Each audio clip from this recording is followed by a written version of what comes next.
मला आज dressing table जो आहे ना, तो माझा अगदी क्लीन, नीट आणि टायडी ठेवायचा होता. म्हणून मी हे सगळं सामान जे आहे ते बाजूला काढत होते. खूप साऱ्या गोष्टी पसरलेल्या होत्या आणि कधी-कधी ना आपण तयार होतो आणि काही गोष्टी अशा पसरून जातात ना, मनात नसतानासुद्धा इतकं मेस होऊन जातं. पण आज म्हटलं नीट सगळं ठेवूयात. थोडा वेळ काढला आणि खालती येऊन बघते तर मुलगा अभ्यास करत बसला होता. त्याच्यानंतर परत मी वरती आले आणि हे जे आहे ना, तर हे अशा प्रकारे मी मॅनेज केलं खूप दिवस झाले माझ्या चेहऱ्याचा जो डलनेस आहे ना, तो जात नव्हता.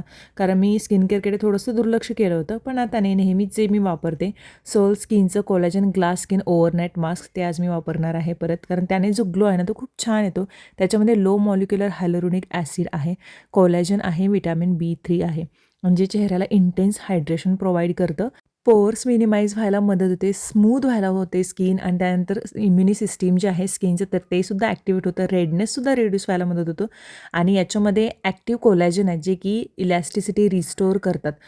दुसऱ्या दिवशी तुम्ही बघताय हा ग्लो इतका छान आला. डल फेस अगदी फ्रेश होऊन निघालेला आहे माझा आणि हा ग्लो मला हवा होता कारण मी आता 2-3 दिवस ट्रॅव्हल करणार होते गावाकडे. हे मास्क तुम्हाला Amazon फ्लिपकार्टवरती मिळेल आणि लिंक बायोमध्ये बी दिली आहे. चेकआउट करायला विसरू नका. मी कोल्हापूरला पोहोचले. ही माझ्या बहिणीची मुलगी माझ्यासोबत मज्जा करत होती. थोडीशी आता सगळ्यांसोबत मिसळायला शिकलेली आहे. आम्ही नाश्ता करून मग निघालो बडी फार्म्सच्या इथे. ऑलरेडी आत्या वगैरे आल्या होत्या तिथं आणि मला ड्रेस चेंज करायला सुद्धा वेळ मिळाला नाही. आत्याच्या मुलाने डायरेक्ट पूलमध्ये ढकलून दिलं. मग तसंच आम्ही खूप वेळ दंगामस्ती केली, खेळू. न्यू इयर सेलिब्रेशनसाठी आम्ही सगळे इथे जमलो होतो.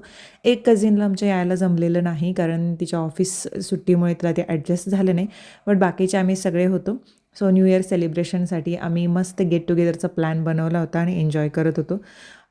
2025 31 डिसेंबरचा हा दिवस खूप लक्षात राहील कारण खरंच खूप धमाल केली त्या दिवशी. रात्री पण खूप सारे गेम्स खेळलो, कॅराओके पण झालं आणि अशा पद्धतीने आम्ही न्यू इयर सेलिब्रेशन केलं.